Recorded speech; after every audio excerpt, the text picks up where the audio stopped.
Marco Aurelio señaló que, sin importar la gravedad de las circunstancias, siempre existe la opción de cómo las juzgamos. Elige no sentirte dañado y no te sentirás dañado. No te sientas dañado y no lo habrás sido, afirmó. La instrucción de Marco suena fácil, pero es difícil de aplicar si no entendemos que nos hace sentirnos dañados y cuando no tenemos la sabiduría para hacer un cambio. Por suerte, los antiguos estoicos nos brindan esa sabiduría. En general, la cantidad de sufrimiento que soportan los seres humanos depende, en gran parte, de los caprichos del destino, pero varía de persona a persona en qué medida el destino les afecta. Los estoicos argumentaron una y otra vez que alguien con una facultad interior robusta sufriría menos que alguien cuyo bienestar emocional depende completamente de las circunstancias externas. Algunas circunstancias pueden ser dañinas para una persona, pero no afectan a otra. Además, muchas personas tienden a experimentar ciertos eventos pasados como dolorosos durante muchos años, mientras que otras se sacuden sus experiencias negativas y no permiten que el pasado arruine el presente y el futuro.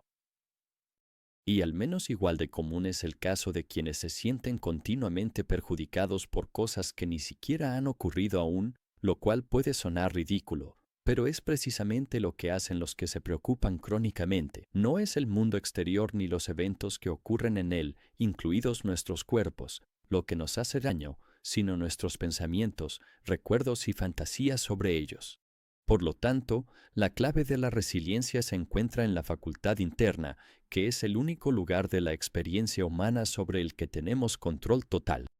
La filosofía del estoicismo se ocupa de fortalecer la mente, en lugar de fortalecer cualquier cosa fuera de ella, lo cual es secundario y debería influir lo menos posible en nuestro bienestar. Pero, ¿qué herramientas proporciona el estoicismo para esto?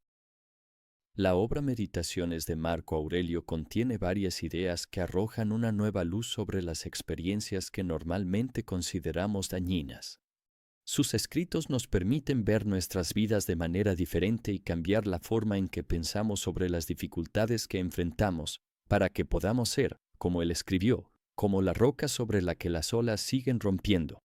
Este video profundiza en varios pasajes de las meditaciones que podrían ayudarnos a sentirnos menos dañados.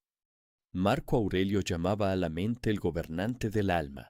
Esta afirmación parece estar en línea con el pensamiento budista, ya que el Buda histórico afirmó que nada precede a la mente. Así que, en última instancia, la forma en que pensamos decide cómo nos sentimos. Por ejemplo, si experimentamos dolor físico, podemos empeorarlo luchando y resistiéndonos a él. También podemos generar miedo además del dolor, dándole vueltas a la idea de que nuestro dolor nunca terminará o incluso que empeorará en el futuro.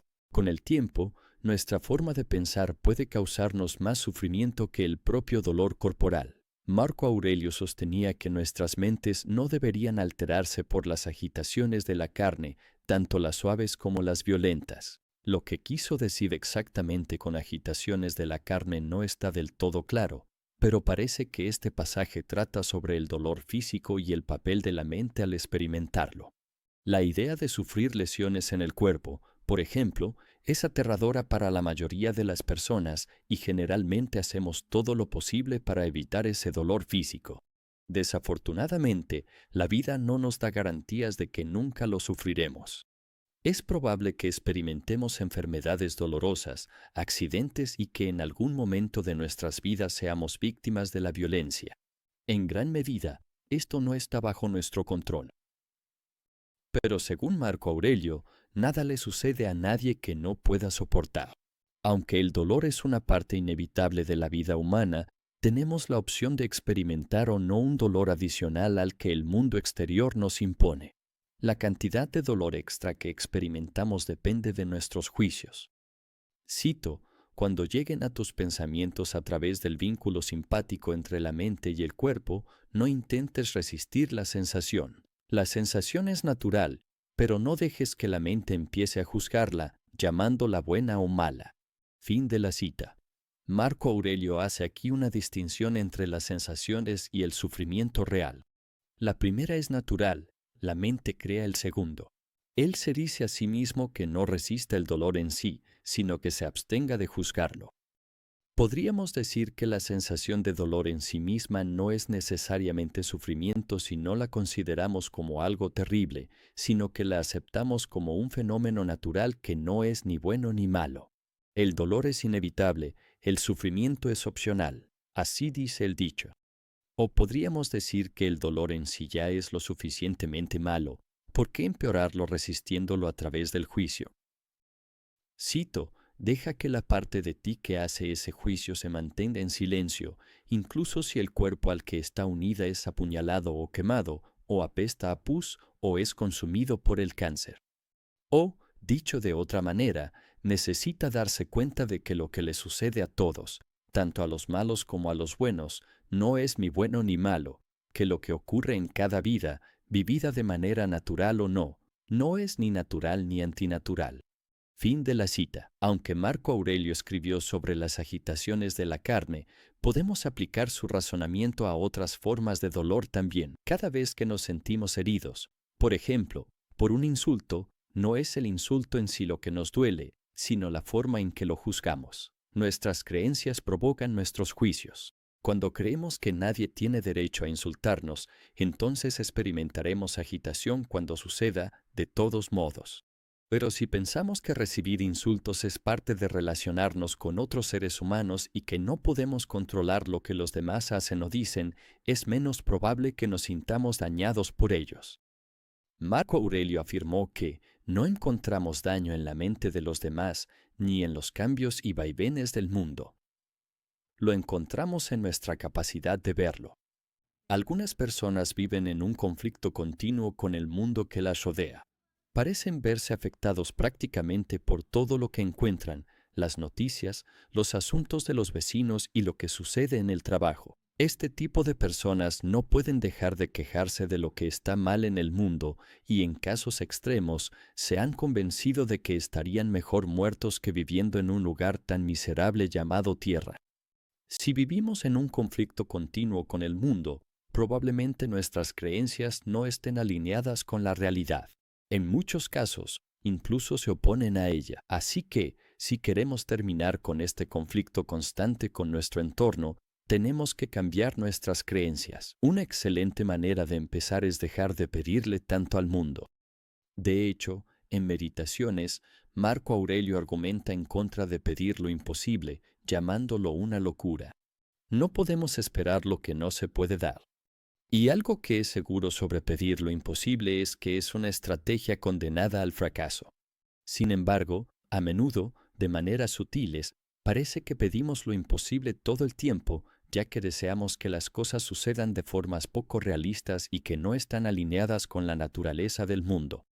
Los llamados optimistas vacíos son propensos a esto. Su optimismo los hace sentirse esperanzados y confiados respecto al futuro, aunque apenas haya motivos para ello. La confianza y la esperanza no son cosas malas en sí mismas, pero si no están en sintonía con la realidad, entonces la decepción es la consecuencia lógica. Esperar solo la buena fortuna es pedir lo imposible. Desear nunca enfermarse, nunca ser insultado, nunca ser ridiculizado es pedir lo imposible. Tenemos tanto control sobre estas cosas como una roca sobre las olas que chocan contra ella. Para la mente que espera demasiado, la vida siempre tiene la culpa, ya que la realidad nunca satisface. Marco Aurelio señala repetidamente la providencia. Desde un punto de vista estoico, la providencia significa que nada sucede que la naturaleza no haya previsto. Así que todo lo que percibimos como defectos es intencional y, por lo tanto, exactamente como debe ser. Las personas deshonestas, arrogantes, ingratas, envidiosas y descaradas forman parte de este mundo, al igual que el vicio, la virtud, la felicidad, la tristeza, el bien y el mal. Desear lo contrario sería desear en contra de la propia naturaleza. Cito, cuando te topes con la desvergüenza de otra persona, pregúntate esto, ¿es posible un mundo sin desvergüenza? No. Entonces no pidas lo imposible. Tiene que haber personas desvergonzadas en el mundo. Esta es una de ellas. Lo mismo para alguien vicioso o indigno de confianza o con cualquier otro defecto. Fin de la cita. Mientras haya vida, habrá enfermedad y muerte.